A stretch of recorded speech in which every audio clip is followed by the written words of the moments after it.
Good evening, ladies and gentlemen. I'd like to call to order the meeting of the Cabarrus County Schools Board of Education for Monday, June the 4th, 2012. And our first order of business will be setting the agenda. Board members, we've had our agenda since last week. I'd like for you to pay close attention to the attachments. We're all there this week, and we appreciate the staff having all those documentations ready for us so we could review everything. But I'd like to call for a motion to approve the agenda as presented. Second. Motion second. All in favor say aye. Aye. Okay, we'll move right on into our recognition portion tonight, and I'd like to ask Miss Kathy Auger to the podium where she'll do a recognition tonight. I'd like to ask Janelle Patterson to come forward. If you can come stand down here.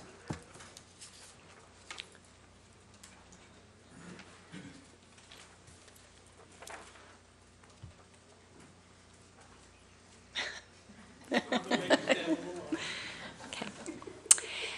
It's an honor this evening to recognize Janelle Patterson for her service to the board as Teacher of the Year for 2011-12. Janelle is in her 6th year at Royal Oaks Elementary, where she displays a great passion for teaching young children and is especially gifted in her work with those experiencing hardship. Janelle has played an important role in operations of the board this year by lending a teacher's perspective to their deliberations. Janelle, thank you for your special contributions, which have benefited teachers throughout this district and helped to make Cabarrus County Schools a better place. I have a small token of appreciation for you, and then Mr. Shue would like to share a few words also.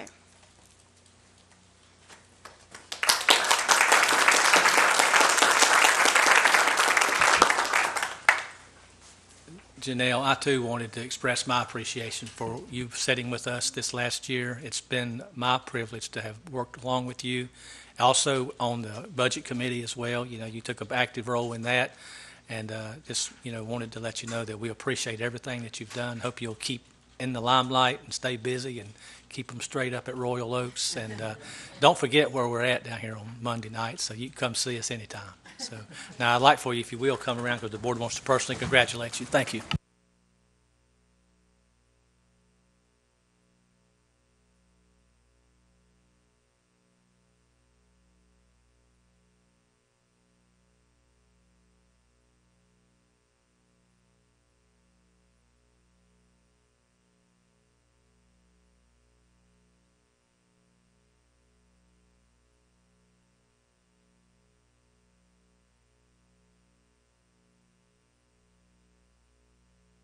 Okay, ladies and gentlemen, we're going to move right on, and board members will move to 4.01, where we have a wonderful experience this evening. I'd like to ask Nancy Kiger and Sharon Otoziski to come. I hope I got that right. And Tozik.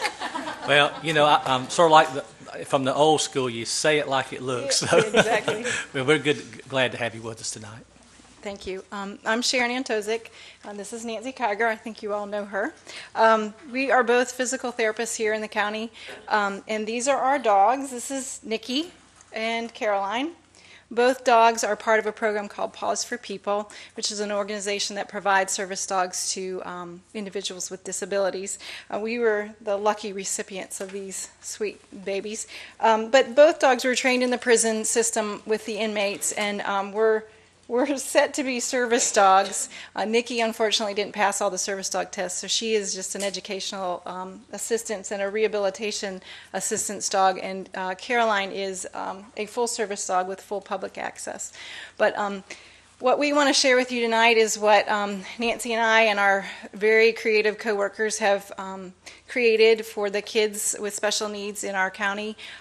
We have a great group of coworkers who love these dogs as much as we do and have created a lot of educational activities to use in the classrooms of our students with special needs. And we do things from number recognition to color recognition. We've used Venn diagrams, we've reading activities, math activities, and even sometimes when we go in these classrooms, some of the teachers come up with some really great things. So we can't take all the credit for these great dogs, but we also do some social skill activities. And we brought one tonight to show you after the video. And then Nancy and I, as physical therapists, use our dogs for some gross motor skill development for our kids with physical disabilities. So hopefully this video will capture everything we do, and I don't have to talk too much more.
So we brought a book that was created by one of our assistive technology specialists, and what they do is for these educational activities, they take a program called Board Maker, and it shows pictures to the children, the ones that can't read, so they can see the picture and associate it with words. And so they've created these stories. This particular one is a social story on how to be a friend, and we just really like this. They created this story when Carolyn joined us in December, and we thought how great it would be to make these two friends, and we could teach the kids how to be friends. So here's the story: How to Be a Friend. Nikki asked Caroline, "Will you be my friend?" "I don't know how to be a friend," said Caroline. It's easy, said Nikki. "When you see your friend, you wave hello."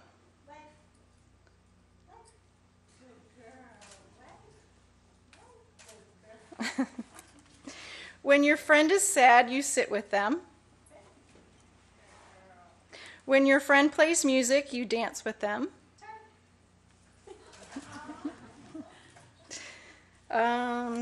When your friend is tired, you are quiet so she can sleep.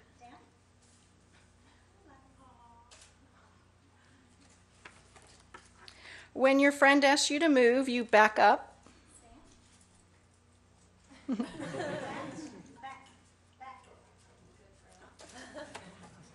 You wait for your friend to be ready.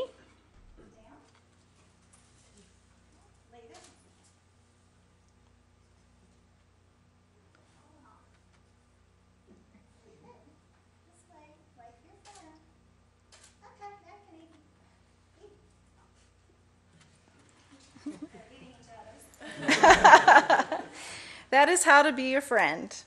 "I can do that," said Caroline. "I'm glad we are friends," said Nikki.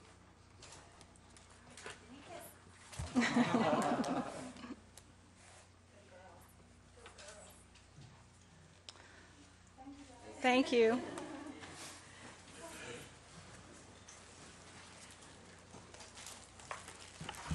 I don't know about you, but I was touched about that. I tell you, the old saying about a dog is man's best friend proves to be true again, doesn't it? But we thank you both for coming and bringing the dogs, Nikki and Caroline. And I just wondered if the board has any comments they'd like to make, at this point about what we've seen this evening. Blake, did you want to say something? Well, we can start. Well, there were two things I wanted to say, and the first is when Nancy and I were at the correctional facility in West Virginia, and they showed that video. When the lights came on, you could hear sobbing and see the women wiping their eyes. I mean, it was a very emotional thing for them to be able to see the students and what a dog that they have trained is doing in a school. And that, to me, was just phenomenal.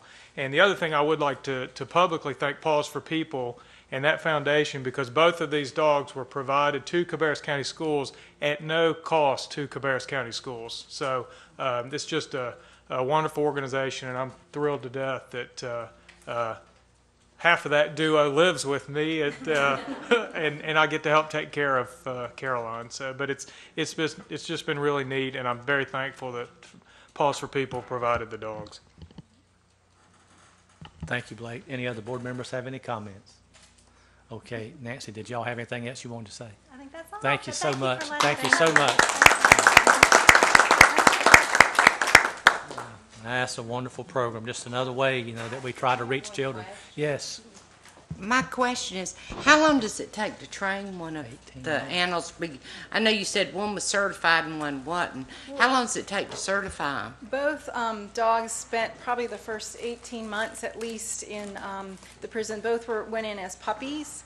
And I know I got Nikki when she was about 18 months old, and Carolyn has a little bit different history than Nikki. She actually was placed as a service dog, and that didn't work out and came back into the program. So you got her when she was about When she was 3. About 3. Mm-hmm. Yeah. So she actually went through the program twice.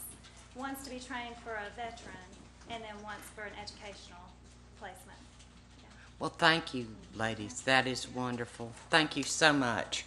Absolutely. Thanks again. Okay. Thanks. Okay, board members, we're going to move along and got Ms. Kluttz coming to the podium to give us our construction report here, and we'll continue to move forward. Good. What did he say? Good evening, board members. I'm going to talk about our construction report, and I believe this is probably going to be the last time I give you a construction budget report because our funding is coming to an end there. The only change that we have on the construction budget report today is A.T. Allen, and that was some grading that we did on the adjoining property there. And then the remaining balances there that you see in budget balance will go away as of June 1st, so the county will take those balances, so this report will no longer be necessary. Are there any questions? Okay, board members, anybody have any questions about the construction report?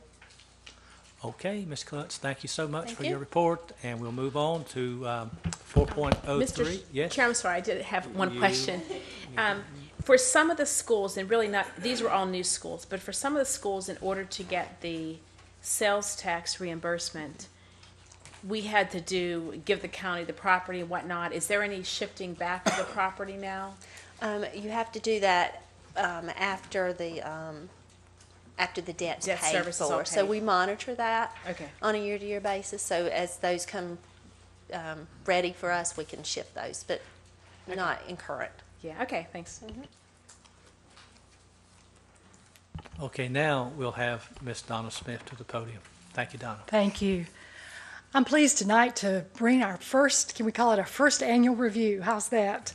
Because we're completing our first year of the Athletic Training Services Agreement with Charlotte-Mecklenburg Hospital Authority, which we shortcut by saying CMHA, of which CMC Northeast is actually a member.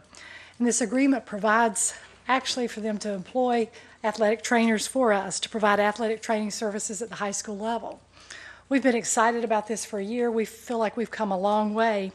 And tonight we want to take a few moments just to highlight where we are.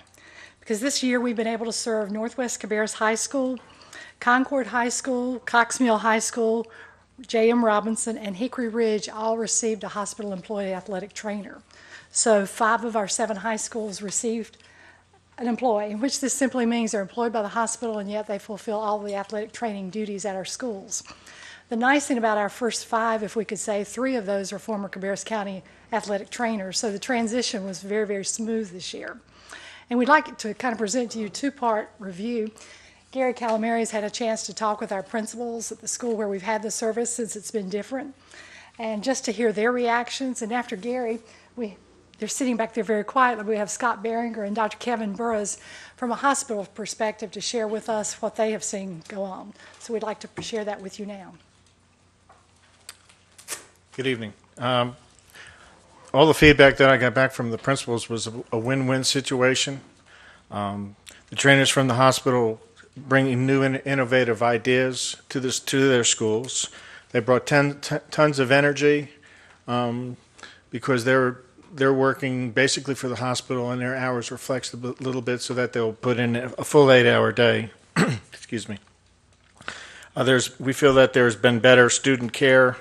There's more time for prevention of injuries, making evaluations in the management of the injuries. It has increased the communication between those trainers, the student athletes, the parents, the coaches, and the administration. We have not had a problem with any of the athletic trainers. They treat all of our student athletes with respect. The CMC athletic trainers have been accepted by each of the schools and their coaches, staff, and the administration because they're working so well together. Our schools don't want to lose these trainers because of the extra care. What it has also done is has helped the principals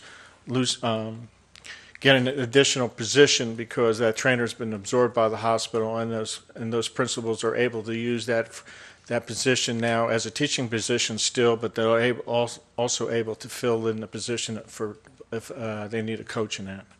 So there's a lot more flexibility.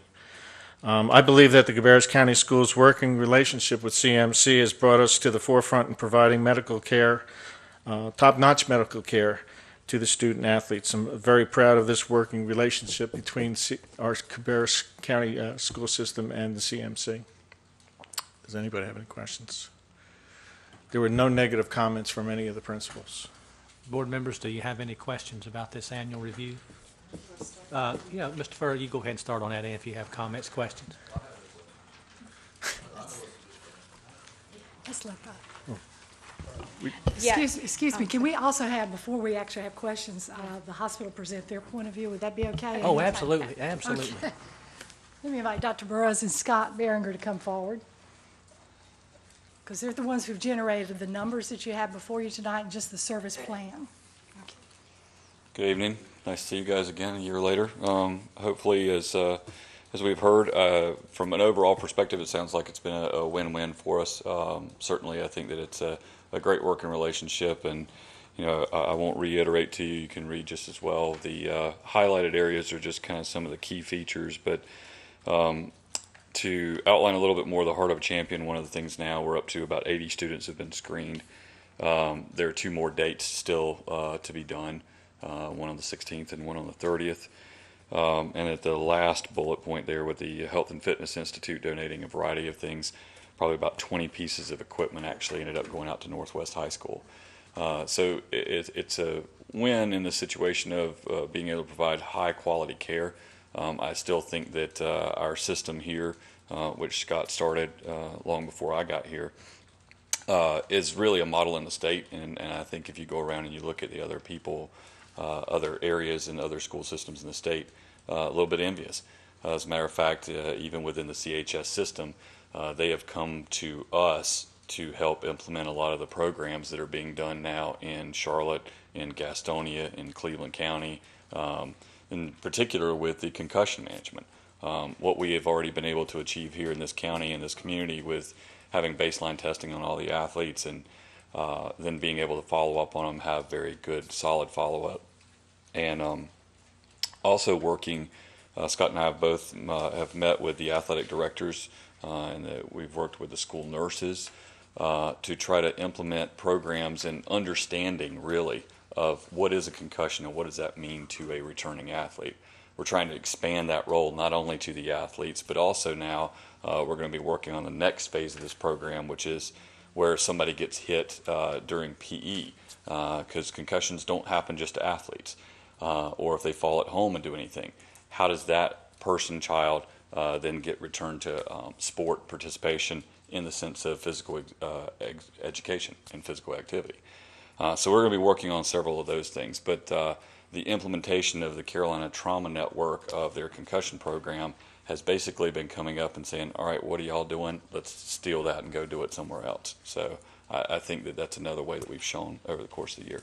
So with that, unless there's other comments. Just one other comment. We're going to be also, the athletic trainers at each of the schools are charged this summer with putting on a program within the community where they will go out and identify a recreation league or a group of individuals to talk about heat, illness, concussion awareness, and nutrition, diet, and things like that. So that's a program that we're currently working on now for the summer activities with the local youth groups throughout the county as well. Thank you. Thank you, Dr. Burrows and Mr. Behringer. Now, board members, we want to start. Tim, you still don't have no question? Yeah, absolutely. And Ms. Fertenbaugh, did you have anything you wanted to add? Yeah, Scott knows I love to see the data, and I'm kind of wondering if you guys are taking it to the point where you're seeing where there's almost like systemic type issues, that maybe there's more injuries in a certain sport at a certain school or a certain type of injuries. Even thinking from the standpoint of us, kind of training our coaches more, and I know, Scott, you've done the medical clinics in the past, but on how to better prevent things, whether they be, muscle injuries because of the heat or not warming up or cooling down. I mean, are you analyzing the data to that extent to see what the patterns are? We have an injury tracking program that we use. We have an injury tracking program that we use within the hospital system. Being that we were sort of late getting the system up and running because we had to get laptops for every athletic trainer in the system, get it downloaded, and then have some training sessions. But we're in the process of collecting all the injury report data stuff. We're also looking at some of the training issues and rehabilitation issues you're talking about, preventing, and that's what part of the charge with the athletic trainers is putting together PowerPoint presentations that deal with injury prevention and things that can be shown, and worked with the coaches on that. So, yeah, we're trying to get some of that data collected as well. And Donna, I'm thinking even from like Ward's area of safety and whatnot, if we have, because board members are all aware of the situation in another district with the walls and why you have to not have wrestling mats within a certain distance. I mean, that's not just a wrestling issue, that's a PE issue too. Right. So I'm kind of curious if we have any facilities that tend to have more of a certain type of injury that maybe could almost feed into what Ward does with his reviews, once Scott gets all of this implemented and whatnot. That would be interesting to see if there's patterns. Okay. So, We can certainly pair that information together. yeah, and the other question I had, Mr. Chairman, is just about, I know we have what we call student managers with some of the teams. Is there anything where maybe down the road where they can gain some training or perhaps gain a specialty coming out of high school? I say, so the student I think managers you're versus basically talking athletic about student athletic trainers, Yes. which many of the schools do have, and they are trained by the athletic trainers at those schools. There's also a class that they're able to take at their high schools, which will help them. And that has been a tremendous help to the athletic trainers because they can't be at every practice field. When you have your spring sports and your fall sports, you might have six activities going on at the same time. Now they're there to assist the trainers, but not to take over. We have also training sessions up in Greensboro in the summertime that's offered in conjunction with the coaches clinic that these students can go, and we send out information to all the schools that this is available for the students if they're interested in working in that neighborhood. And they can also, if they go to this clinic in Greensboro, can apply for a scholarship that may allow them to go into sports medicine as well. Of course, Dr. Burrow's office as well, Cabarrus Family Medicine, give a sports medicine scholarship each year to athletes or students in Cabarrus County that's interested in the medical pursuit in sports medicine. Ms. Blackwelder. And Scott, I'm sorry, who did you say is offering that scholarship? Well, actually, the Sports Medicine Injury Center, my clinic, we offer every year for the last 5. We've offered up to $1,000. We offered actually what I did so that we could have more is that we actually have 2 $500 scholarships that we give to Cabarrus County students who are first priority goes to those interested in going into athletic training. Okay. And from the applicants that we've seen from here, the majority of those, one of the first things we look for is did they take the sports medicine class in the school system, and also did they get a letter of recommendation from their athletic trainer? Because if they say they're going to athletic training and didn't get a letter from their athletic trainer, kind of get a little bit suspicious. Yeah, and I guess also have them handwrite their essay. So I can tell you that we could share that in a different forum from the education perspective. Okay, that's great. One of the things I'm really pleased to see is the ECG. And I know that's a huge expense for them to pick that up. That is just great. I said we all are focusing more on concussions and the ramifications behind a concussion, but we know there are a lot of heart-related deaths in athletics across the United States. So I'm really pleased to see that. And as far as the echocardiogram, what are they just looking for? Sub-abnormalities on the ECG? What promotes that echo? Something very serious, or? It's honestly, ECG screening in an asymptomatic population in the United States. This is a very controversial issue. Right. If you look at it from a financial perspective of providing that number and the number of fines for that amount of screening. We do a lot of other medical tests. It wouldn't pass muster, and insurance companies wouldn't pay for it. Exactly. That was my whole point. Now, what happens in this situation is if there is an abnormality on the ECG, most times then that would reflex into getting an echo. Now, at a couple of sessions, some of the cardiologists had gone ahead and offered them out. This year, with the numbers being what they are, it was a little easier. Obviously, whenever, I've been providing pre-participation exams now in the community for the last 9 years, And when you get up to where you're doing 1,500 physicals in a few nights, it's a little bit difficult to be able to provide that for all. How are you doing that? I participated in those in my past, so I'm thinking that's a lot to do at one night to set up an ECG. It's a whole lot. And so, honestly, these were opened up, and it's not a mandatory because there are a lot of issues that it would be concerned with that. There are false positives that you have to think about. So there's an invitation that was sent out basically to all of the student athletes in the school system, and they were allowed to do it with their parents obviously kind of signing for that as well. So it's not mandatory, it's offered, and that's why I think that the numbers, and it may grow more. We're trying to do it more from a medical perspective, where if they do have that, it is communicated back to their primary care physician.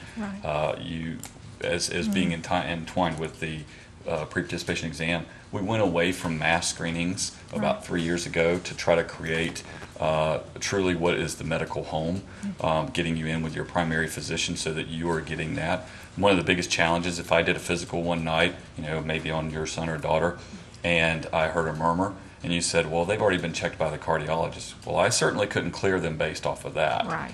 And so that meant a delay in that person being able to go. Whereas if they're at their primary physician who says, oh, yeah, we looked this last year, then you're signed off and you're ready to go. Great. Okay. So I still want to emphasize getting that medical home and getting those people to do that.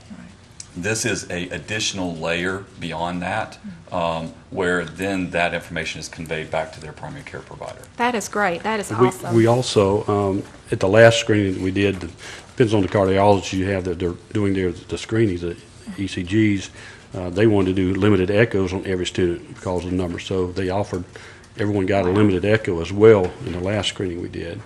And that's been very beneficial. For the parents really liked it. And what I do is, we have the release of information with the parents. I hand-delivered copies of their records that go back to their medical home to be put in that student's file so that their home provider knows exactly what was seen during that screening. That is great. That is a huge step forward. That's a great partnership, and I appreciate that. As much as we need to focus on concussions, that's always been something with that heart screening and heart chart that just wasn't quite there, and that could really be risky. So that is great. That is good news for us. Thank you. Thank you, Ms. Blackwelder. Mr. Kiger, do you want to comment? No, just not to be redundant, but thank you for all your hard work.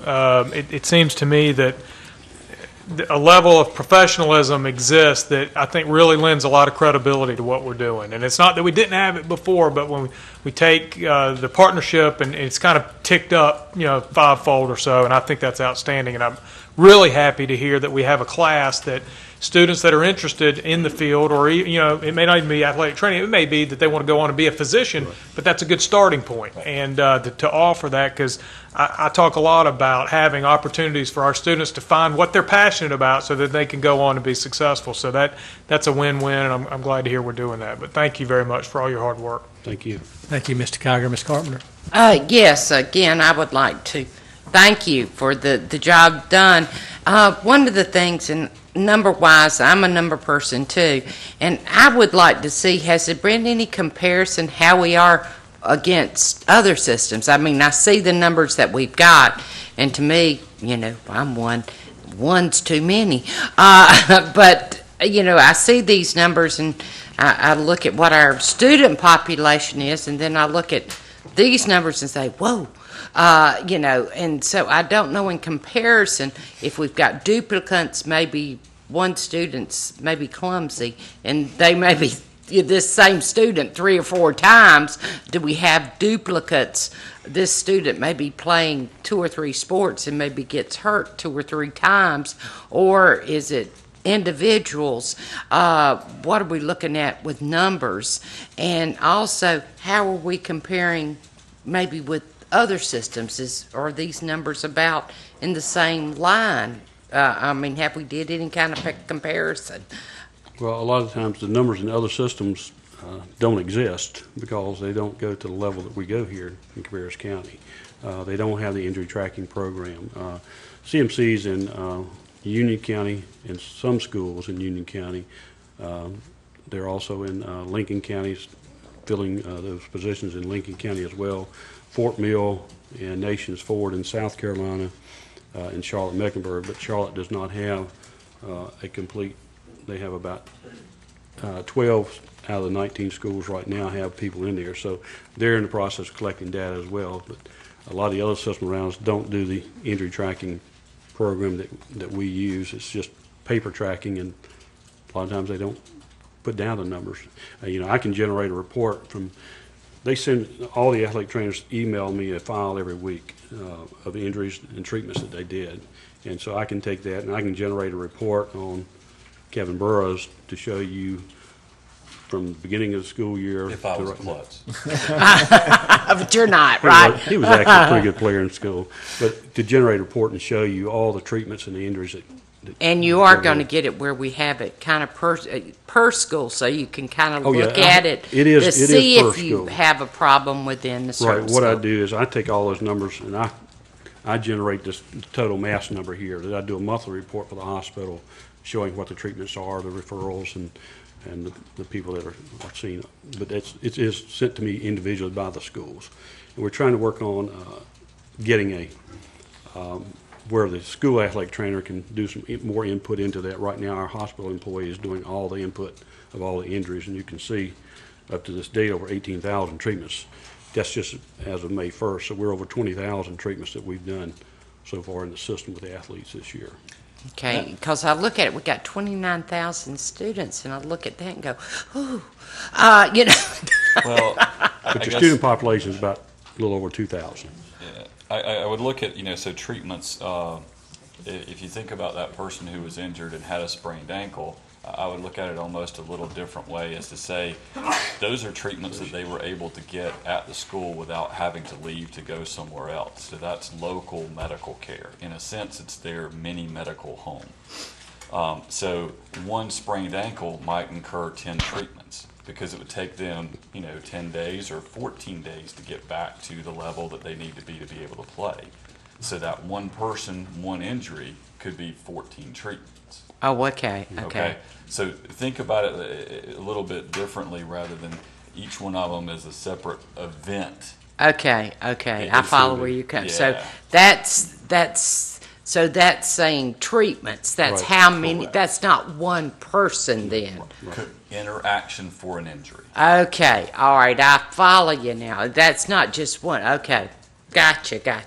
Okay. So that's that one person, that may have been 10 times for that one person.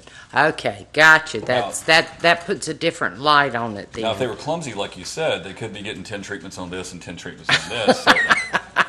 Well, I hope we don't have a lot of those clumsy ones then. Okay, I understand then. That's the treatments then. Okay, I got you with that. But this is, I think it's really good. And the preventive part, I think that is just wonderful. Y'all have done an outstanding job, and thank you very much. Thank you. Thank you, Ms. Carpenter. Ms. Mynatt, you have some questions? Comments? I just want to add my thank you to the rest of the board, and just the comment that I was on the board 10, 12, whatever, how many years ago, and the difference in what I'm hearing tonight and what we used to be, you used to have, is just monumental. And I appreciate everybody that was involved in getting it to this point. The other issue is the concussion issue, which I think is very forefront with people. And I know you're on top of that, and I hope that as we learn new things about that situation nationwide and what the studies are showing us, that you'll report back to the board and with what you're doing to follow up with those studies that are happening all the time. Dr. Burrows and I both serve on a committee that worked with legislation to get the concussion law enacted in North Carolina, and we both continue to work with that committee as well. And my comments are, I think that the arrangement that we have here with the Charlotte Healthcare Authority and Cabarrus County Schools, with your help and with all that they do, I know that our students are much safer. There's no question in my mind. And Mr. Banger, you've been doing this a long time, and obviously Dr. Burrows, thank you so very much for all that you do, and we just appreciate your effort in helping to keep these young athletes safe on the field. And as Ms. Blackwelder said, concussions, brain injuries, those type things are very common. I attended a seminar in the late fall last year up in Asheville, and that was one of the topics, talking about brain injuries and concussions and all the rules and things that the student that is possibly having one of these has to go through, sit out, whatever, to make sure they're safe. And now to throw in the ECGs, that just really just puts the icing on the cake. So if there's no other further comments from the board, I just want to thank you. Dr. Burrows, you have something else? Just a question, just to make sure to help me out for the following, since this is going to be an annual. Is this the type of information that you were looking for this? That's the question. I would think so, Dr. Burrows. It helps us to sort of keep a track on. I mean, we know it's an excellent program, and I know we want to be a part of it all the time, but this just gives us some feedback so we can see which way we're headed, and the numbers next year will give us a little bit better, because this could be a baseline year for us. Okay? Yeah, Mr. Thank you. Chairman. Ms. Fertenbaugh. Yeah, I'd just like to add, I won't be seated in this position next year, but I think it'd be valuable. Anytime I see a lot of numbers in a paragraph, I always want to see it linearly in a chart. So I think it would be good to see that data. Like Scott, you spoke of a PowerPoint, doing something where you're analyzing that data and whatnot. Because I think, from the standpoint of the board to hear the information, but for staff to be able to react to different things, whether it be through Donna's office or Gary's office. So, thank you. Well, I think that will more than likely be very possible, Ms. Fertenbaugh, since this is our baseline. We don't have anything really to compare with, but next year we will. And so I think that it'll definitely be a good idea there. And Ms. Blackwelder, you have something? I just had a quick question about the class for the students. What class is it, and what year do they normally take it? It's a sports medicine class, and they can take it all 4 years. All 4 years. Okay, great. Thank you. Okay. Thank you so very much you. for being here tonight. Thank you for your time. Okay, board members, we're going to move right along here, and we got this paperless agenda. It's hard to move around sometimes, but I'd like to ask Mr. Witke to come to the podium. He's going to give us our monthly QSCB budget update. This will be the last of the report section for tonight. Which one do you want? That's fine.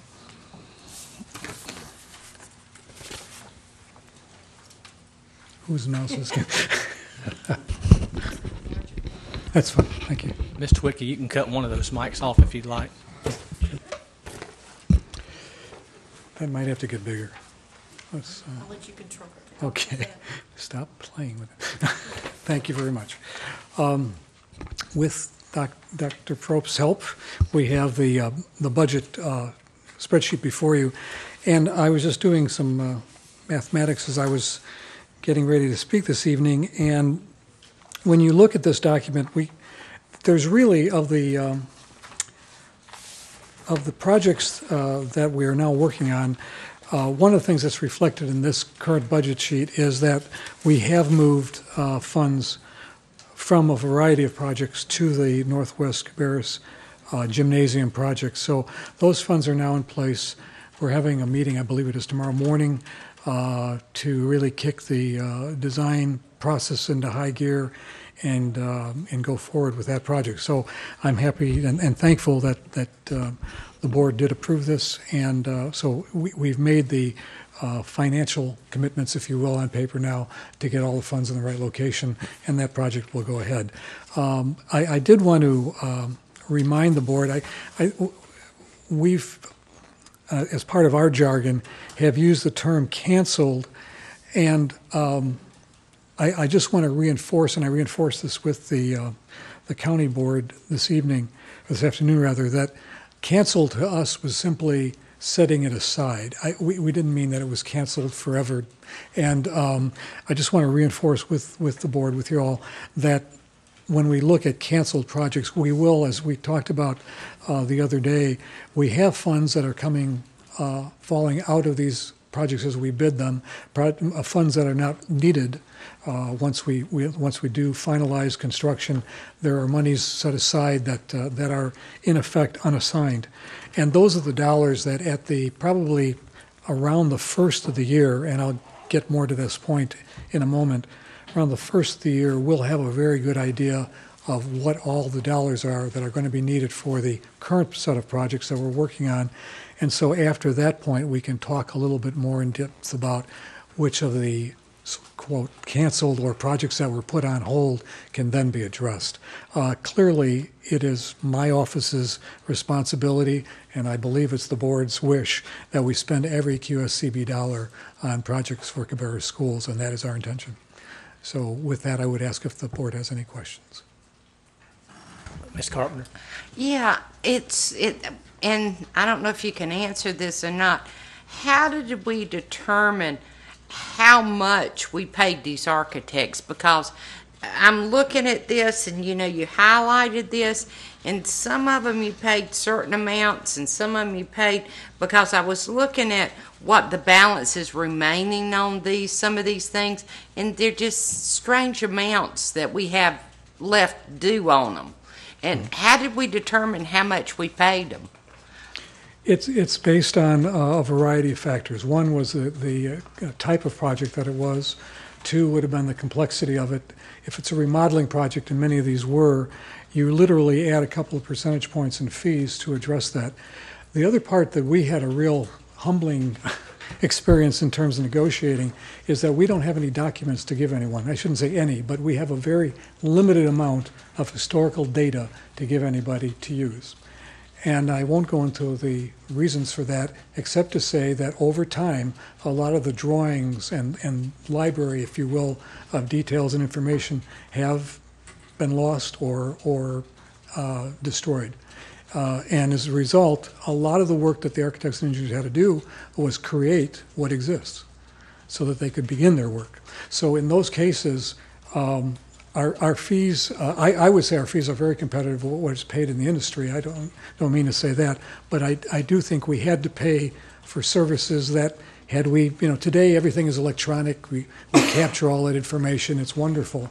Years ago, it was all paper files, and frankly, over time, a lot of those paper files were lost. So on a number of these projects, we had to ask the architects or engineers to do field measurements, to verify equipment sizes, a lot of things that we today will have built into the information we get from the architects and engineers. Because it looks like on the majority of them, we really paid about everything. I mean, just small amounts. Like one of them, it looks like the balance was like $23 on one of them. Mm-hmm. The only one that looks like large amount is that chiller. Yeah, it doesn't look like we paid much of anything on that one. But the rest of them are just real small balances due on them. Mm-hmm. The rest of them, it looks like. So really, we haven't done much design work at all on that one then? Which project are you referring to? Down, it looks like it's the Mount Pleasant Middle School. Yes, ma'am. That one looks like the only one that has a balance remaining of a large amount. That looks like the largest one that has a balance remaining. The rest of them have smaller amounts remaining. You see what I'm saying? Yes. And the rest of them, it looks like we paid about everything on them. Right. We don't have much design on that one then? No, ma'am. No, we've really not spent any money on that project per se. We've done some investigative work, but we stopped that once we decided to put it on hold. That was, but I didn't know if there was a formula we had or something of that nature. No, okay, thank you. Thank you, Ms. Carpenter. Mr. Witke, what you might consider using instead of the word canceled, maybe put postponed in there, because the projects really are postponed until the funding becomes available through whatever source. Board members, do you have any questions on this particular report as Mr. Witke continues? Oh, okay. Mr. Witke, I don't know why I haven't brought this up before, and if we don't want to do it, that's fine. But when we have dates in the anticipated column that have expired, it makes it look like we never finished the project. So can we just write, if it's done, can we write completed instead of the date? And then that way, if there's a date there, we know, well, something hit a snag or it got suspended or whatever. But if it's been done, completed, and we've moved on, it'll just show completed. And I don't know, I've seen this 6 months in a row, and that just jumped out at me tonight. So I apologize that I hadn't brought that up before. No, your point is well taken, and that's the reason that architects and engineers never say it more than once. And if you ask the attorneys in the room, they will say they have directed us because of this very reason. It's listed in two places. It's on this document as well as the one you have before you. And, of course, there's mistakes because they were done at different times. And that's the reason I would suggest you look at these dates on the milestone report, because that is accurate to the day, I hope, and without checking in detail at this point. But these dates, we don't look at this report for these dates, and that's a good point. We should probably drop that column from this report. Any other questions, board members? Are we going over all of these? Well, or one at a time, just or- on this particular one that we Okay, just no, covered. mine's for the next And you can go ahead with your next report, Mr. Wick. Alrighty. Okay, Kelly, I'm going to ask for your, yeah, if you don't mind, go to the next. Okay. Thank you.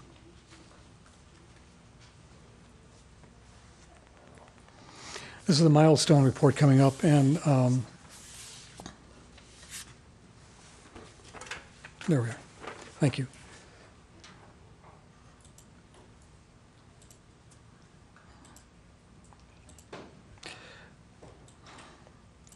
Again, I apologize for the size of this. It's hard to get it legible and at the same time inclusive of what we want to talk about. But I'll scroll down this report, but just to give you a little idea, there's, if we include the first group, which are active projects, which you see before you, and then get into this little bit next group, which are what I call the green projects. These are the completed projects. We have a total of 33 projects right in this group. Of those projects, only 5 remain to be bid. So just to give you some perspective of how much has been accomplished, the lion's share of the projects are now in construction and or moving into construction with bid dates, and I'll go back up here for a second. I'll show you we spoke a moment ago of dates. If you look at construction completion on this group, the majority of these projects will be done. Oops. Trying to get this to the point. The majority of these projects in the first group, all of these will be done, except for the 5 that are in design. All of those will be completed pretty much by sometime in August, or at the very worst, early fall of this year. So we're really talking about, of 33 active projects that we're working on, we're really talking about 5 of those going beyond the end of this year, into next year, or into dates later than August. The remaining projects on the second sheet are the projects that have been postponed. And in that case,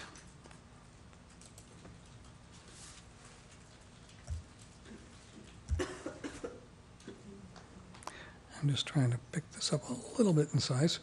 In that case, I think that we will need to have discussions as we go forward regarding the projects that the board would like to see done. There are several projects that we've sort of already made the decision just in the way we're addressing them. We've talked about Mount Pleasant Middle School as probably not, at this point in time, a place we want to invest these dollars because of the ultimate effort that this board has wished in the 5-year plan to replace that school. So that project is sort of one that most likely will be canceled. The Cabarrus practice fields, we're looking at using a portion of the funds for the project, but we're also looking at other ways to accomplish that project. So some of these will fall out just by natural attrition, but there are a group of projects, such as the Beverly Hills Chiller and Controls, the Kitchen Hood at Coltrane Webb, the vocational building at Concord, and so forth. Those projects certainly still need our attention, and the funds that we have available towards the end of the project, towards the end of the year rather, should be put to good use in accomplishing those projects. And I'll bringing those forward, like I say, once we've bid the outstanding 5 projects I referred to earlier. Once we have those bid, we know where our dollars are at, I'll make a proposal as to which of these projects we can fund. Thank you, Mr. Witke. Any questions from the board on the milestone report? Lynn, I'm Blackburn. trying to go back and forth between this milestone and this residual. Can you tell me what do you call it? Yeah, residual funds. The residual funds, the deferred projects, which I think is a better word as well, are those the exact that's on this milestone? I should have printed this off because it's a little, are those exactly, it seems like there's more on You the mean the- milestone versus the residual. You mean this list right here? The one that you have at the bottom of milestone says canceled projects, but I Yes. think you're calling it deferred projects on the residual funds Mm-hmm. report. I was trying to go back and forth to make sure because on the milestone, it's not showing dollar amounts. Right. So I can't figure if that all adds up to be the same amount on your residual funds, but I'm assuming it would. Yes, yes. The residual funds that we created was, we did that in conjunction with Kelly Probst's office, I'm sorry, Kelly Klutz's office, and one of the things is that the numbers do change on a fairly regular basis as projects get completed or other projects, funds become available. So they do change probably month to month, but as of the date that document was completed, it was as accurate as it could be. So and I'm going to jump only to the residual funds just because I need to. It's showing $435,214 for the deferred projects. And of course, the majority of that is the Mount Pleasant Middle School at $406,441. So are we saying that we're only deferring a little under $30,000 if we just drop the Mount Pleasant Middle School, that's all we would need to complete those projects? Oh, I see. I'm sorry. Now, Mr. Chair, if I may, the deferred funds sheet doesn't exactly match the canceled list That's because that's what there's I'm the canceled list that is the Concord Vocational Wing, and this deferred only shows $1,700. So it doesn't kind of line up. No, And I it think doesn't. it's maybe the terminology and how that the words were interpreted when each list was made. So those Yeah. really need to get in sync. Yeah, what I would really like to have seen was the exact amount of what we are going to need, bottom line, when we defer all those projects. And I know that's a fluid document because you're not knowing until it goes out to bid whether it's over or under.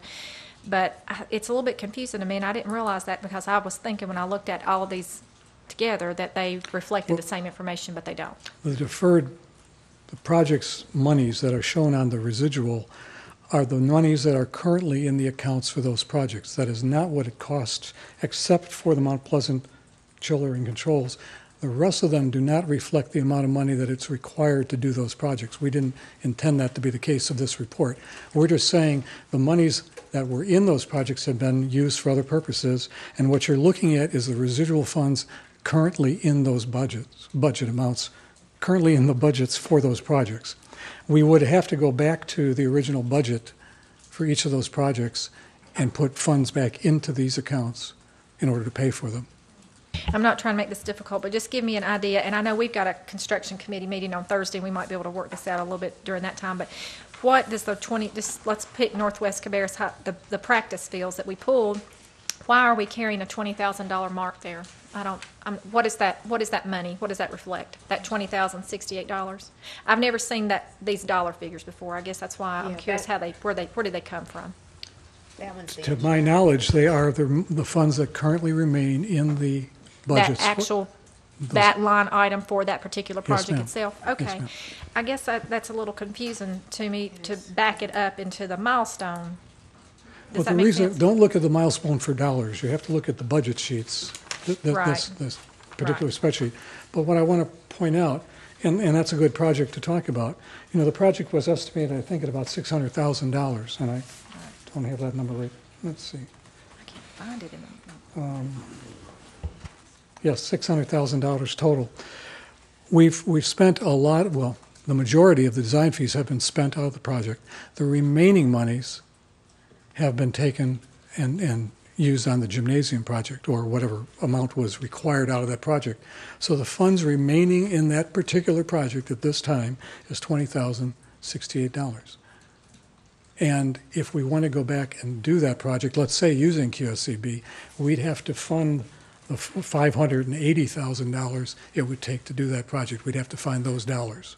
Okay, that's my whole point. So we're saying that approximately $30,000. I'm knocking off Mount Pleasant Middle School chiller. Okay. So approximately $30,000 has already been allocated for these projects here, out of the monies. Is that what you're saying, or is that what is? like $1,740 for the vocational building. What is that?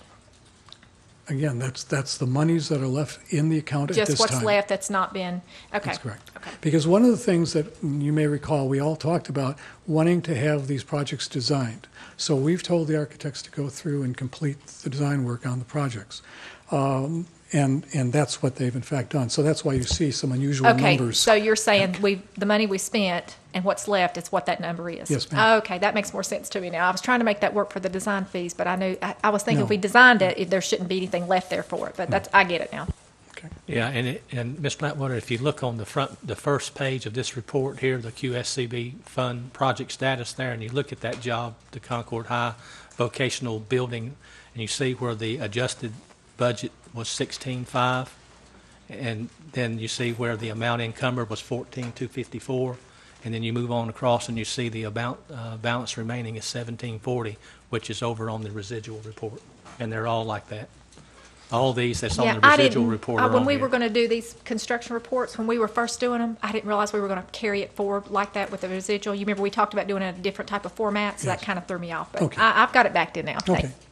It is a little bit of confusion, but I'm going to tell you, that's a lot of projects. That's a lot of projects, and I mean, $11 million is a lot of money, but when you compare this to what we're used to as a board building schools, and then you start working on multiple projects like this, and all the work and effort goes into it, and this in itself is very time-consuming. But, Mr. Witke, do you want to continue on with the residual report, or Sure. is there any questions at this point that the board wants to ask? Otherwise, you can finish up with the residual Right, report. the and we'll move residual on. report, as I presented to the county board last week, this report is generated really to try and give people a better feel for, and maybe a comfort level, the fact that there are dollars currently available to do additional work. And we have currently the first line of projects, first group of projects rather. These projects are done and completed. They are the green projects as shown on the residual report. And those represent, or rather those projects have a $212,750 residual amount of money left in them. And that's completely unassigned at this point in time. It's just available for whatever purposes we need. The next group represents two projects that have been bid. We know that we have monies available in those two projects. There may be some change orders because doing work in existing buildings, it's always hard to tell what you're going to run into. And I can tell you one, for example, was when we installed a chiller at Northwest. The idea was that we would connect to existing piping. As it turned out, we were trying to do this in a 7-day period over the spring break, and we had the contractor working fiercely. It turned out we ran into piping that had been shrunk down to about a third of its usable diameter by the amount of buildup of materials in the pipe. So there was a $6,000 change order to that project to accomplish the removal of that pipe and installation of new. That's the nature of existing buildings. But we feel that we just wanted to tell the board and alert the board that there's $191,000 plus in those two projects that may in fact be available as residual monies depending on how many change orders we have. And then finally, this deferred, or perhaps the better postponed projects, really references those projects that are still standing undone and needing funding if we are accomplish them. And that's something that will be back to the board a little later in the year. Absolutely, Mr. Witke. Thank you so very much. Any other questions, board members? Ms. Fertenbaugh? Yeah, Mr. Chairman. Lynn, I guess I'm wondering, we've talked different times about whenever these projects continue to move along, just like you show, I like that Word document, if you will, the best there, just for the summary to see the completed and so on. Mm-hmm. But as that money is left and we get further down, we have more projects underway right now, so it's going to be a little while. But will we then have an opportunity to reprioritize if there's anything left, because we might be able to finish, I don't know what, kitchen hoods or some of the air conditioning or windows or something in there. Right. I know we want to play it safe right now, but. That was my thought, is I'd bring back that list, give you an indication at that point, let's say in December or January, to say, okay, we have X amount of dollars available that are unassigned. Here are the list of projects, and we'd make our recommendations based on our knowledge of the buildings and the need. and propose that to the board for your consideration. Yeah, and Mr. Chairman, just from a calendar standpoint, since this board, this experienced board is going to be changing to an inexperienced board, relatively speaking, as far as these QSCB funds especially, I'd like to see that brought back no later than November. So it's not a decision that's put before a brand-new board right away. Well, not completely new, but a lot of new people. Well, the progression of the projects, a lot of times, we don't have much control over the progression, and there's a lot of things involved in that. But I have no problem with us trying to get those reports together. But I guess probably one of the reasons Mr. Witke is suggesting the first of the year is because the majority of the projects will be complete, and some of them won't be completing until the very absolute end of the year.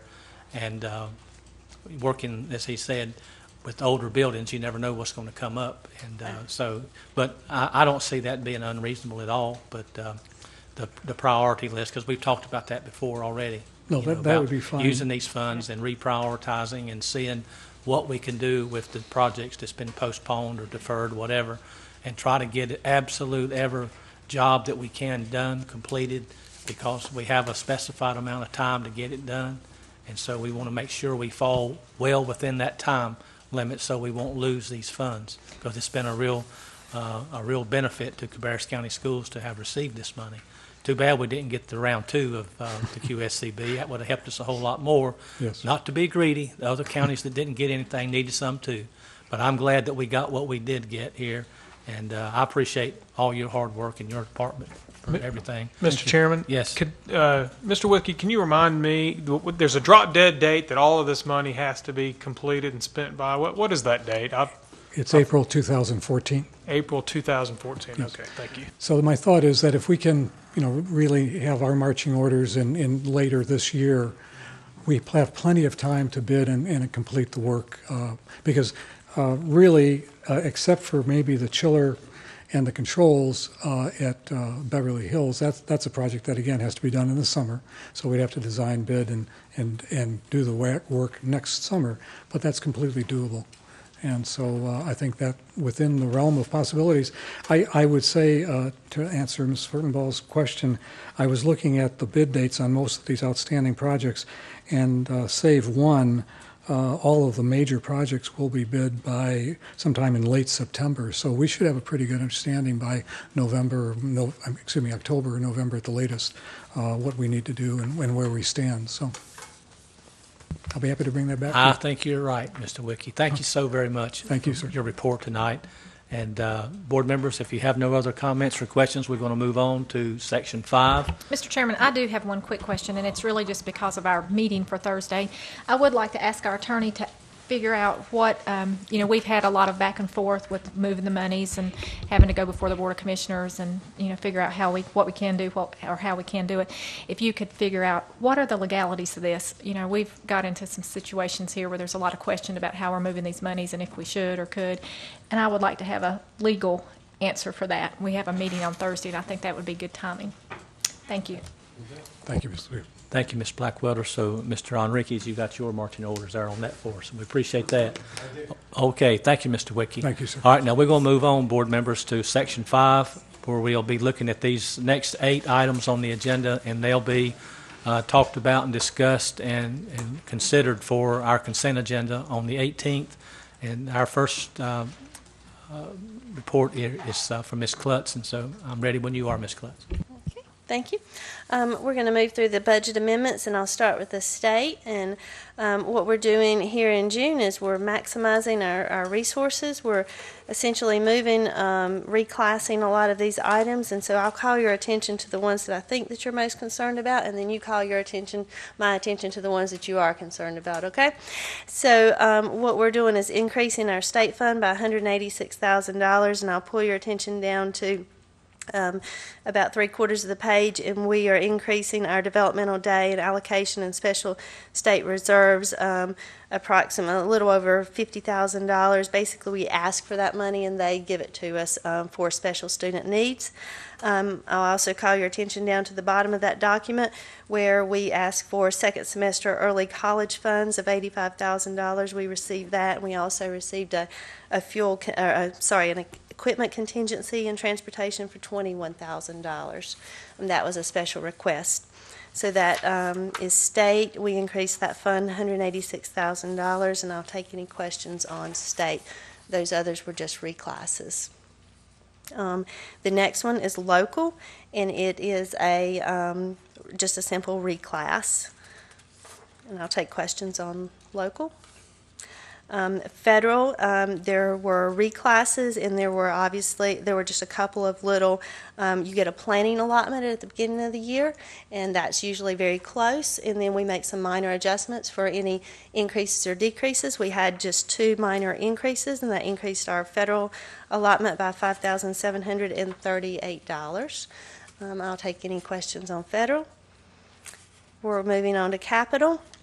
You see the reversion of the COPS funds back to the county for A.T. Allen, Patriots, and Hickory Ridge, and that was a document that I presented to you in a previous construction report, and that is now in the budget amendment form. And this, the next entry is a budget amendment that Mr. Witke would like to ask us to do, taking funds from Concord High, the chiller line item, and moving it into the dining room expansion line item. Okay, I'll take questions on that. The last one is finally the fuel. It is we put this in the local special revenue fund, and it is to record the fees that we charge for driver's education. We did not know the amount that we would charge for that, that we would accumulate for that through the year, so we're just now recording that. $55,000 is approximately what we've accumulated this year. And that's the $45 that we charge per parent or student to take that class. Take questions on that fund. Thank you, Ms. Kluttz. Board members, do you have any questions on the budget amendments? We'll start on Ms. Mynatt's side. No. Okay, Ms. Carpenter? No. Mr. Kiger? I'm fine. Ms. Blackwelder? Ms. Fertenbaugh? Mr. Furr? All good, Ms. Kluttz. Thank you so very much for your report tonight. Thank you. So this will go to the consent agenda on the 18th. Yes, sir. Okay? I have the one more document. Yes, let's see, you've got the continuing budget resolution, yes. Yes, Okay. the continuing budget resolution allows us to continue to operate in the same manner that we are, considering that the state has not passed a budget thus far and local has not passed a budget so far. So we will continue in the manner that we're already operating until we bring you a budget to pass. Okay, board members, that okay with everybody to consent agenda along the 18th? Okay, now you got finished up. Thank you, Ms. Kluttz. All right, we're going to move on to 5.02. This will be the policy revisions for approval on second reading. And Dr. Sain, thank you. Good evening. These are second read policies. You've seen these before. I did want to draw your attention to 24110. Okay. Trying to figure out who's in charge here. 4110. If you will look down at 4110, you will see on page 2, section B, the next to the last, or the last paragraph, you'll see that we failed to do strikeout on the words funds that may be available. We just failed to strike out the rest of the sentence. And so when they come back to you at the end, at our next meeting, those will be taken care of for you. And one more small error, 6320. If you will look on the first page, you will notice that on A4, at the very end of that paragraph, we failed to delete the number 5. We'll take care of that for you. These policies you've seen before, you've had an opportunity to ask questions before. I'll take any questions that you have on any particular policy you'd like to talk about now. Thank you, Dr. Sain. Board members, we have any questions about these policies that we're looking at for the second reading? No questions? I'll move forward to the consent agenda on the 18th. Thank you so much, sir. Okay. All right, now we'll move on to our next report here, and that will be with Ms. Lisa Conger, 5.03, Career and Technical Education. Thank you, Ms. Conger. Well, good evening. I'm here tonight to present the application for Career and Technical Education state and federal funding. And what I'm going to do is just move quickly through the executive summary that you already have and just add a few extra comments. The local plan is used for strategic planning, managing performance, and accountability purposes. We analyze data from 8 performance indicators and determine strategies based on the greatest opportunities for improvement. This year, our CTE teachers gathered together, all 115 of them, reviewed program area performance data, and wrote the strategies that will be used for the 2012-13 school year. We'll move forward to programs and services offered through these funds. You need to realize that CTE courses are offered at all Cabarrus County high schools and middle schools. During the 2010 school year, and I will fluctuate between 2010-11 and 11-12 and 13 data, the data in our report is 10-11. It's always a year behind. We served 8,385 high school students and 7,693 middle grade students. These students completed at least one career and tech ed class. These are duplicated numbers. So some kids did go through more than one, and we had a student at Northwest High School that was recognized last week because he completed 12 courses throughout his career and finished 3 career clusters. Students are given guidance from both career development coordinators and guidance counselors to select courses that lead to completer status in either a CTE pathway or a cluster. We offer over 80 different courses and support these courses with approximately 115 teachers. In the past 3 years, we've opened 3 schools in which we needed CTE teachers, and we've maintained 115 teachers, either by moving people, transferring, or when people retire, filling those positions. Next year, we're adding 5 new courses: Emergency Medical Technician 1, Public Health Care Fundamentals. Both of these are pilots for the state. Computer Programming 1, Engineering Robotics 1, which is a locally written course, and we have received permission to teach this course, and other school systems are already looking at it. And Honors Biotechnology and Agriscience 1 and 2. The decision to add these courses was based on student demand and business industry demand. Both Perkins and our CTE Fiscal and Policy Guide both mandate that we look at student interest and industry interest when we choose new courses. And I wanted to share something from you while we're looking at healthcare and adding new healthcare teachers. This report came out and was presented to the Commission on the Workforce in Raleigh last month, and I wanted to read one little section for you. While total employment decreased since 2000, the healthcare sector experienced marked expansion of 54%. As policymakers consider ways to stimulate the economy and reduce unemployment, the allied health sector has the potential to serve as a job creation engine. So we have moved forward and added EMT and home health care. The home health care is the course that I mentioned earlier, and it has a name that doesn't sound like home health care. It's called public health care. We've also, we're going to continue with nursing fundamentals, pharmacy tech, and in the 13-14 year, geriatrics, so that students will have a clear scope and sequence and we'll have more completers. Our anticipated resources for the fiscal year 2012-13, these are projected allotments. The projected allotment for months of employment is 1,268 months. That's 8 more months than we received last year. $381,080 in state program support, which is an increase of $13,867 from the 11-12 school year. The projected allotment for federal program support is $245,099, which is a decrease of $3,151. While we fared well on the initial projected allotments, we will still face the recurring local discretionary cuts as long as the state decides that we need to send money back to them. After discretionary cuts, we will receive 1,243.87 months of employment, of which we will use 1,240, leaving 3.87 months to transfer to state programming. After discretionary cuts, we will receive $77,039 in state program support. Federal programming should remain steady at $245,099. Now, this is the part of the report where I get to brag a little bit on some of the things we've done. I won't go through them all. Dr. Shepard has to endure that once a month from me and get long reports. But these are some things I wanted you to hear.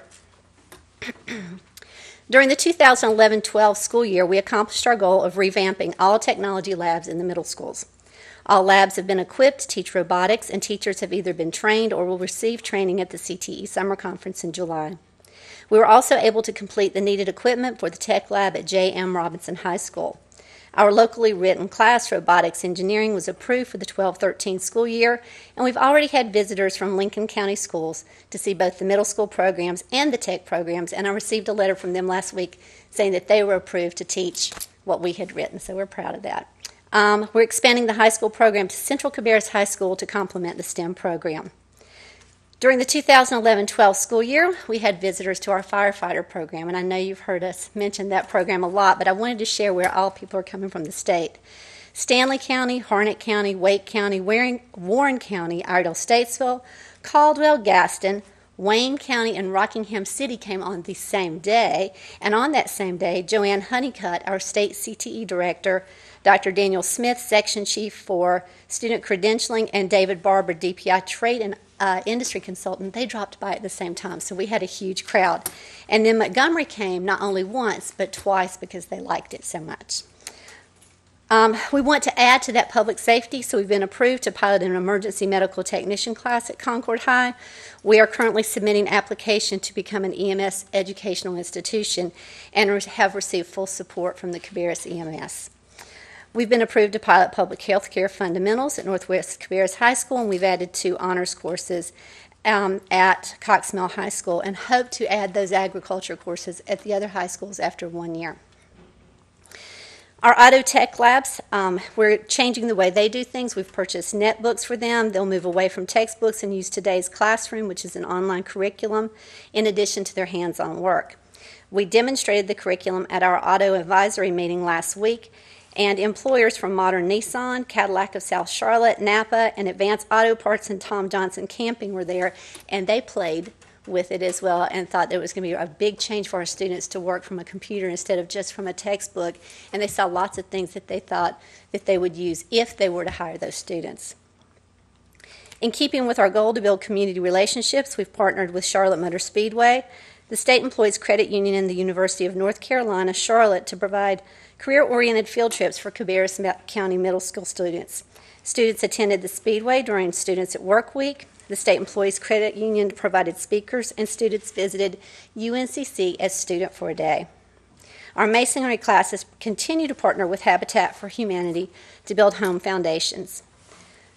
Cabarrus County Building Industry Association has sponsored a masonry competition to get our kids ready for skills competition, and some of those students are now going to national competition.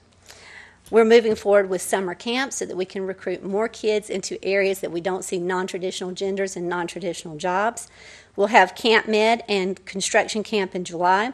Camp Med will be sponsored by a grant from the Charlotte Area Health Education Center, and Construction Camp will be sponsored by the Carolinas Associated Builders and Contractors and Cabarrus County Building Industry Association. According to plan, we added 1 more camp this summer, Engineering Camp.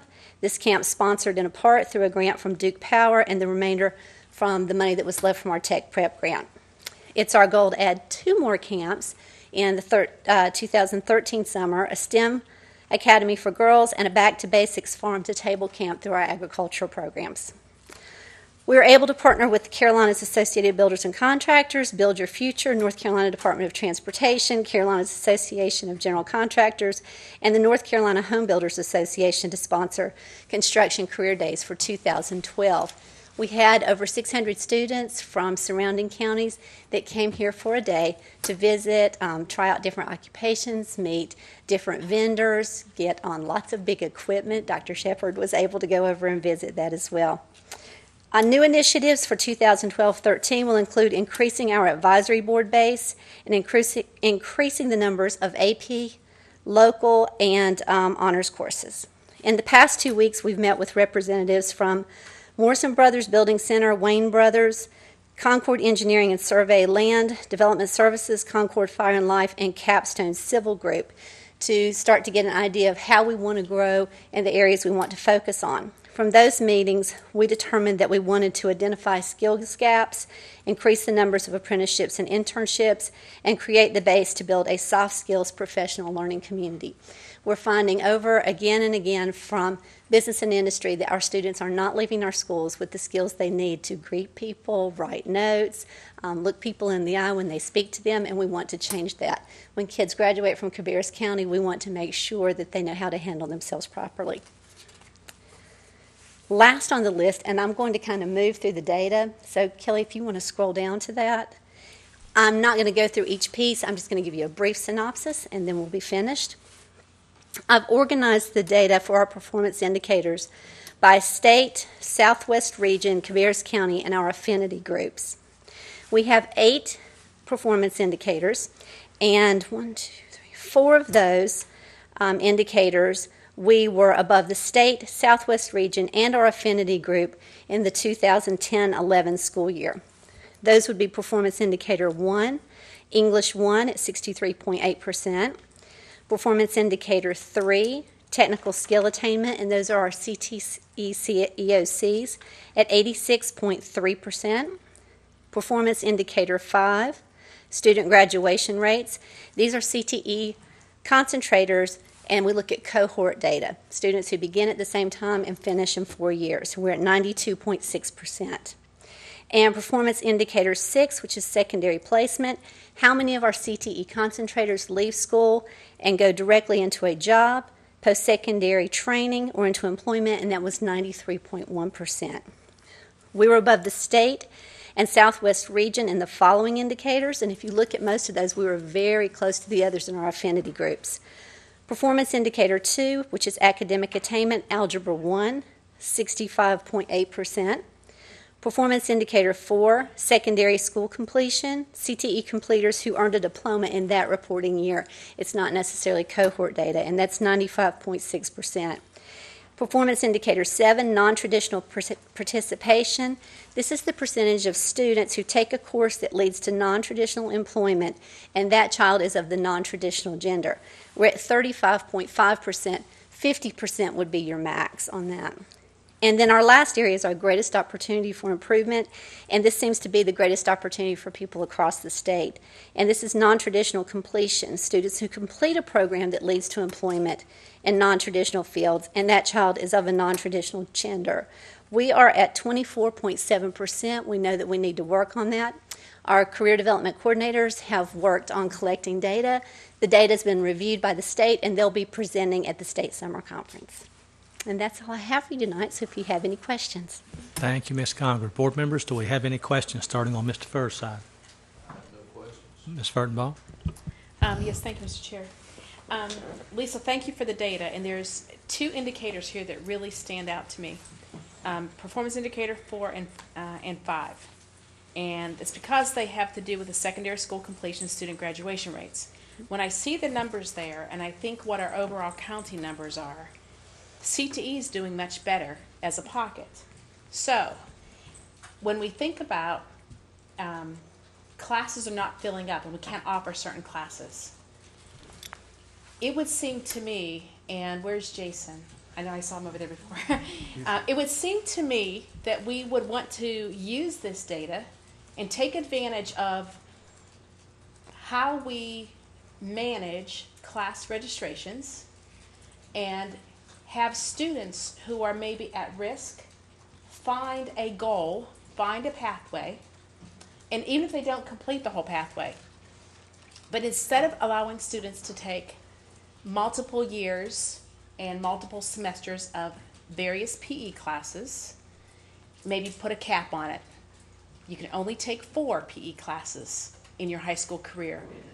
You can't take leadership, the same thing, 4 times.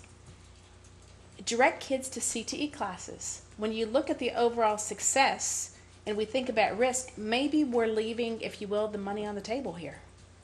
Maybe we need to funnel the kids into CTE and we have the pot of gold and we're not using it as well as we could because we're saying it's easier to just let them take weightlifting 3 years in a row.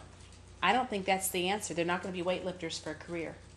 I think let's find the match for the child and get them in, and who knows, You may take a child who had no interest in regular classrooms, and now they're doing a hands-on in a business class or a marketing or a computer technology, and it becomes their career goal.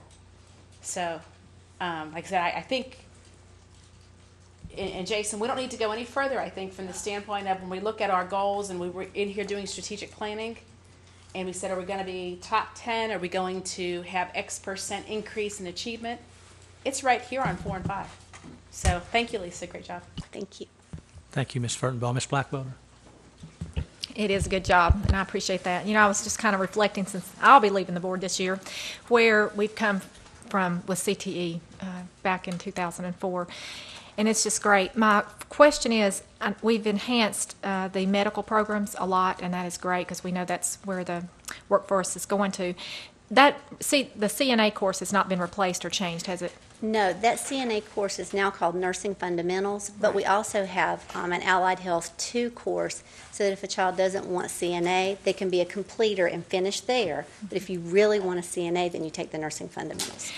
I'm not sure how you have all that set up, but all of the colleges are mandating that you have or get the CNA before you get into the nursing program. That's the difference of whether you get accepted or not.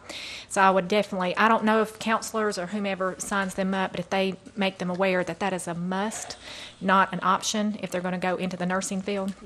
I just didn't see it on there anywhere, so that kind of bothered me because that would really be going backwards from what is out there and required now to get into nursing school. The EMT, are they able to actually get their certification even though they're under the age of 18? What will happen is they'll hold their scores until Okay. they're 18, just like we do in part of the firefighter program. Oh, that's good. That's really good. Is that in conjunction with the fire science class at Concord High It School? will be in the public safety. So it will work together. That's right. That is a huge asset. You know, of course, I'm married to a fireman, so I know this. As much as CNA is the driver for getting into nursing school, so is the EMT for getting into a fire academy program. So that is great. I really appreciate this report. That's good. Thank you. Thank you, Ms. Blackwelder. Mr. Kiger. No question. Ms. Carpenter. Well, I just want to say what a wonderful job you're doing, and keep up the great work, because I just can't stress how important, I think Cindy hit the nail on the head, how important it is always to have that backup. And like I say, weightlifting sometimes not a great backup. And for these young people, when they get out into the world, sometimes it's great to have that backup thing, and to take these courses, you will have that backup. And now we are offering these other courses, and this is something that they can fall back on. I think the commercial that we see on TV, it is just really bringing it home, where the parent, all of a sudden you see their children coming back in the door, that, you know, they're coming back home now, and they don't have their jobs. Well, if they had those backups, they may be using them. And so many of us now are seeing our children coming back home. And if they had those backups, if they had taken them in school, they could use them now. So I think these courses are wonderful, and I'm glad to see us being able to extend them even farther with the medical. I think that's great. And thank you for all you do. Thank you, Ms. Carpenter. Ms. Mynatt. Okay. You know, the part that I liked about it, Lisa, more than anything, is hearing the other districts lining up to see what we're doing. You know, I like for us to set the precedents, and, you know, I believe in leading by example, and thank you so much for what you're doing there. And I didn't realize there was 80 programs and 10 pathways, and I didn't realize that program was that big. But it's a wonderful program, and thank you for everything you do and all the staff that helps you. Board members, do we have a nod of the head for consent agenda on the 18th? Okay, Ms. Conger, 18th consent agenda. Thank We're good you. to go on that. Okay, board members, we're going to move on to 5.04, and we have Jason Van Huckelen to be with us. As a matter of fact, he has 04 and 05, and so Jason, whenever you get started, that's fine. Great. Mr. Chairman, members of the board, thank you. Want to first introduce Kevin Blackburn, who's with us tonight. He's the principal of the PLC, or the Performance Learning Center. We have a proposal here tonight to change the schedule of the Performance Learning Center to better meet the needs of our students there and to expand enrollment. You have the letter there attached, a little proposal in front of you. For those of you who aren't familiar with the PLC is a school that falls under our alternative education category. So you have the Opportunity School at the Glenn Center, and then you have the PLC. PLC is a little different in that it does require application to get into, but these are students who tried at the regular traditional high school, did not make it, were unsuccessful, were at risk for many different factors. Many times these students don't fit in, have mental health problems, etc., and so they thrive in a smaller environment. And so right now PLC has approximately 100 students. As we kind of look at all of our demographics and our students, we recognize that we have a lot more kids that could really benefit from a school like the PLC. So one of the driving motivators in moving to this 4-day week is to actually increase enrollment.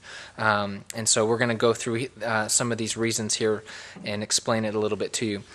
So if you have that document pulled up, the first primary reason is to serve more students. The way we can do that is by eliminating teacher planning periods. So at any given moment at any school, you have teachers who are in planning periods, which means kids are not in their classrooms.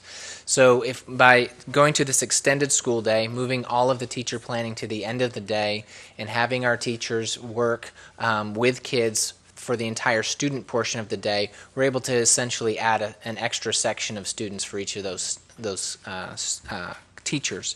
We predict that this will allow us to increase our enrollment by 16.7% and take us from about 108 to 126 students. To give you some other background, we currently have like 30 plus students on the waiting list that have a desire to get into the school, but because of space have not been able to get into the school. We took this model from Durham PLC, and so the next bullet kind of gives you some data on their academic performance after moving to this model. They started this 4 years ago, and you can see their proficiency increases after moving to this model. And a quote there from the principal which says, "With the individualized pacing, students often feel they have more time than they actually have to complete work and begin to procrastinate. With the 4-day week, they have used their class time more wisely and production has increased." Another driver for moving to this model is the fact that almost 60% of the students at the PLC suffer from anxiety, depression, and other chronic health issues that require frequent therapy and doctor visits, and that's compared to 27% in your traditional high schools in Cabarrus County, so almost twice as many students at the PLC suffer from these issues. And the hope is that on Friday they are able to make and schedule those appointments. Kevin did kind of investigate the mental health part in particular, whether they're open on Friday and whether they are able to schedule appointments on Friday. And that is the case, that they are able to schedule those appointments on Friday. In addition to that, with attendance, if a child does miss any day during the week, Monday, Tuesday, Wednesday, or Thursday, they would be required to make up that time on Friday, and they'd have to come to school. So if they did have an appointment that they couldn't schedule on a Friday, or if they missed for any other reason, they would make up that time. They would be required to make up that time on that Friday. Another hope for this move is to improve attendance, and this is a striking statistic that 46% of the students at the PLC currently have missed more than 20 days. And if you look at any of the dropout research, 20 days is kind of a symbolic mark that if you're missing more than 20 days of school, you're very likely to drop out. There's a high correlation between missing over 20 days of school and dropping out. So the hope is that by moving to this 4-day week, students might be able to see the light at the end of the tunnel a little quicker and be able to get through that Thursday, and it would increase their attendance. In addition, there's this built-in automatic makeup time every single week. So on a week-by-week basis, if a kid misses a day, they're automatically going to make up that time on the Friday. So we're catching them early. There's a consequence for their absences if it's for unexcused, and they're able to make that up and do the work. Okay. Drawing on the example from Durham, you have a decrease in short-term and long-term suspensions since going to this 4-day week, and you have the numbers there. We also hope to take advantage of some internships, service learning, and cooperative learning experiences, building those marketable skills on those days. Right now, the teachers currently do not have common planning period, but under this new model, they would have a common planning period to kind of facilitate that PLC and really align to what we do at the early college, where you have teachers teaching multiple disciplines, so they don't have similar content, but they can have similar goals and objectives under what Lisa would call those soft skills that they can teach and reinforce in those classrooms. We would decrease transportation cost by going to this, and some other details there. Uninterrupted clerical time on Friday, flexibility in scheduling. Those are just some added benefits there.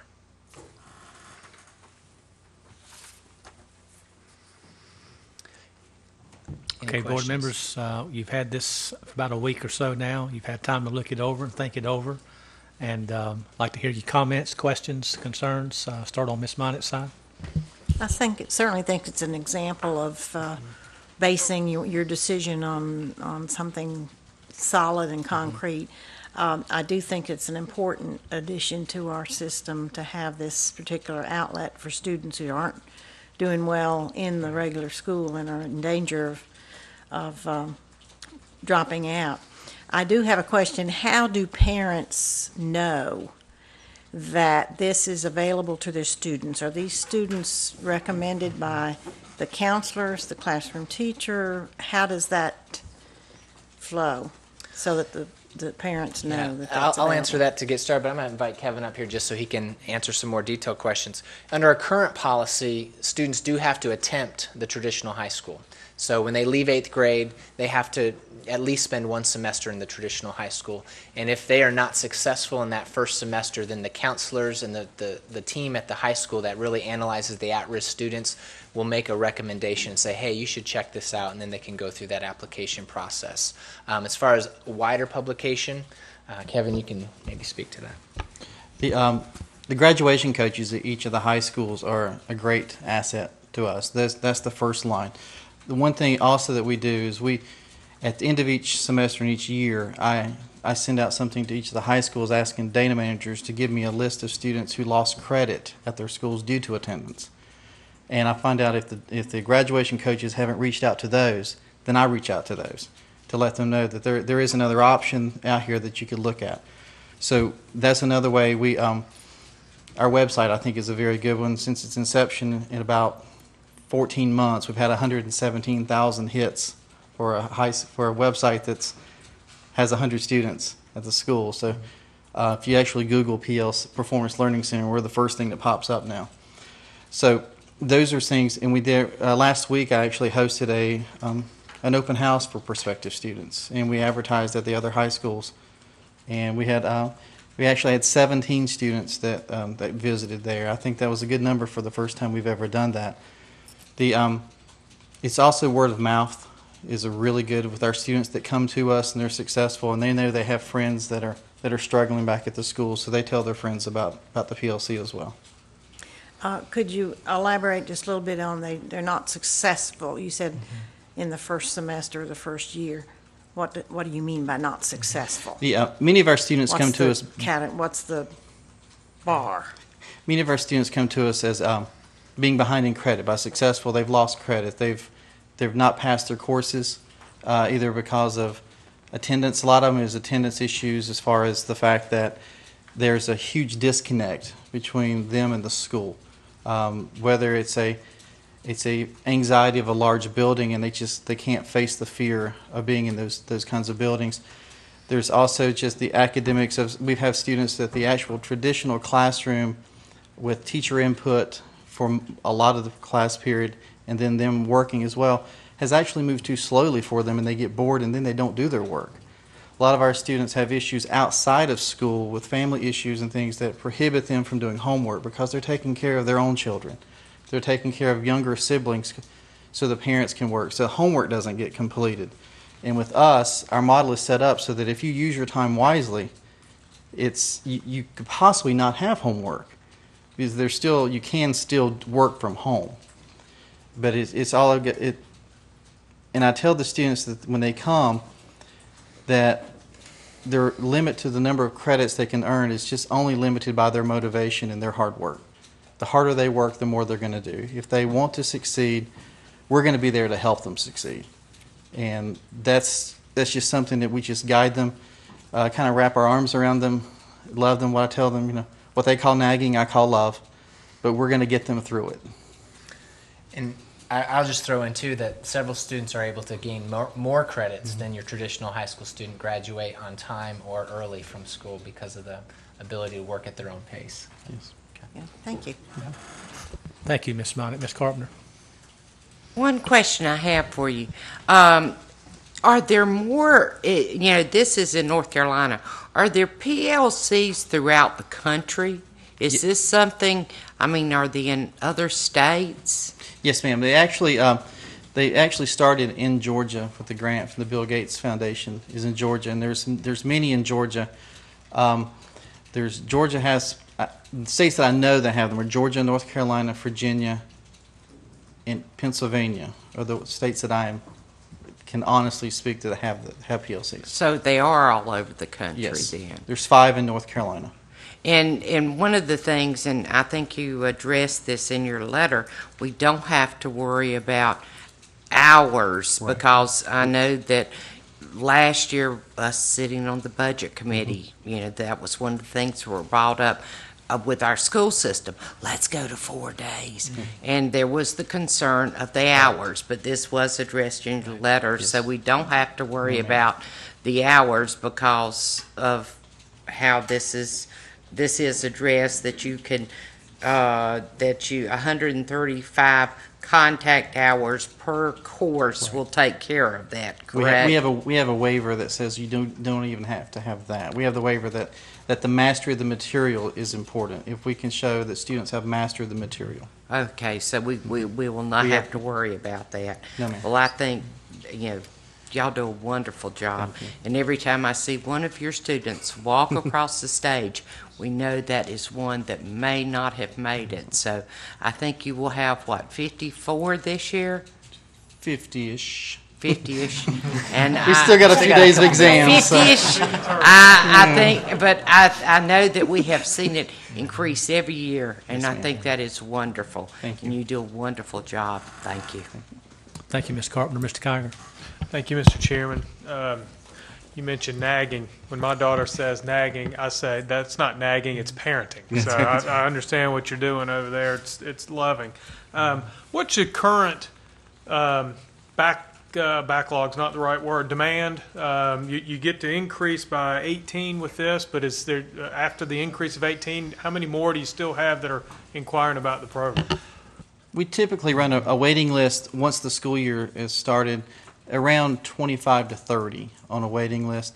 What I do is once I get students in, I tell my seniors that are there, because we have the seat time waiver, their job is to work so hard so they can finish and someone else can have their seat. And that's the first thing I tell them as the seniors. I love you, I need you to get out so someone else can come in. So this, I think, is a first step towards meeting those needs. As students finish, we bring in more students as we can. And I'll speak to that. We believe there's more kids out there than just the 20 to 30 on the waiting list. And so, Kevin and I in our conversations have really kind of said, what could we do in 3 years, and incrementally increase. And this was something that we felt we could do this year immediately with no added cost or major, buildings or infrastructure needs and things like that. So, but we do have a sense with no real hard data, but other than our at-risk 8th grade data, that would say this would be attractive to a lot more kids.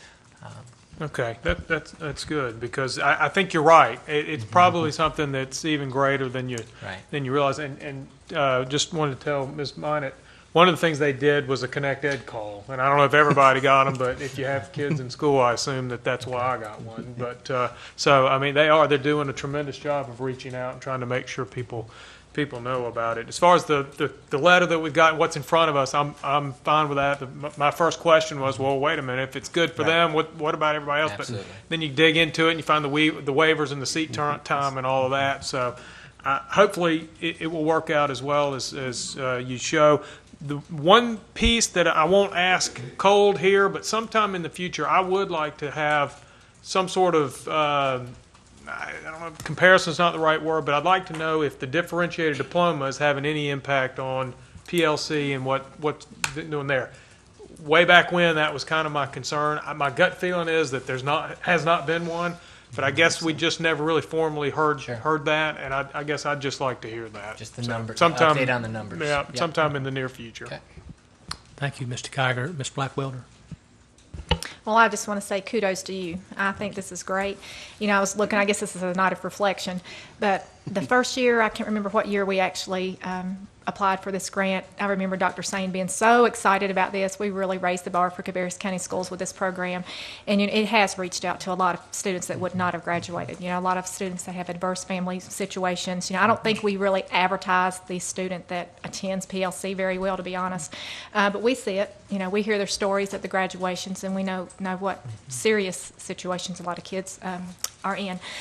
My one question is, you'll still be fully staffed on that Friday? Completely? It's going to remain 4 days for everybody. I'm using the model from the Durham PLC, and I've talked to Mr. Guilford extensively about this, and he says it's easy to manage in the fact that a lot of the work is the student and computer. You're there to answer questions and things like that as the teacher, but on Fridays when he's there, they're in the classroom working. Things that he can work from a workstation at the school. He can do a lot of administrative work in the classroom if they're there. I guess I'm a little bit confused. And it says having only one clerical staff member that performs the jobs typically completed by 3 people. You still feel comfortable that you're staffed in every area? I guess I said that wrong, but you're staffed in every area. Not that all the staff are there, but you're staffed in every area that child might have a problem or an issue that they would need to have On that Friday? On that right, Friday. yes. Yeah. I Yes. think I said that wrong. And in the, my clerical help would still be there, to be there. Ms. Stanson So would- how are the kids, if they're having to use that Friday for a makeup for missing Monday through Thursday, how is that addressed if there's not somebody there?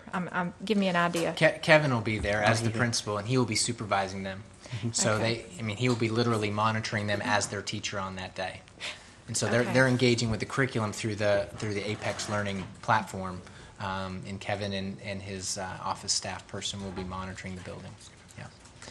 So during the 4 days, you have the teachers are there an extended day, so their Right. work hours they're still getting their minimum work hours, maximum. I work guess I'm hours. just trying to figure out if y'all have got 50-some students, Yeah. let's say 20 of them don't attend Right. Monday through Thursday, that's an awful Right. lot of kids for just one person. Absolutely, and that's something we don't anticipate happening regularly. But if that were to happen, that would be something we would have to address. So you're prepared to? Absolutely, okay, right, add exactly. back and Yeah. add people, Yeah. bring people back, and I'm kind of experienced with this already in the fact that over the Christmas break and the spring break, we do open up the schools for students to come in and work, and to make up time and to do work. Right. And we average during that time about on any given day anywhere from 7 to 14 students that are there working. So they're kind of accustomed to the building's open. I can come in to make up some time, but instead of having to wait till the Christmas break or until spring break, they will have that opportunity is going to be there every Friday. every week. And so they don't feel the overwhelming of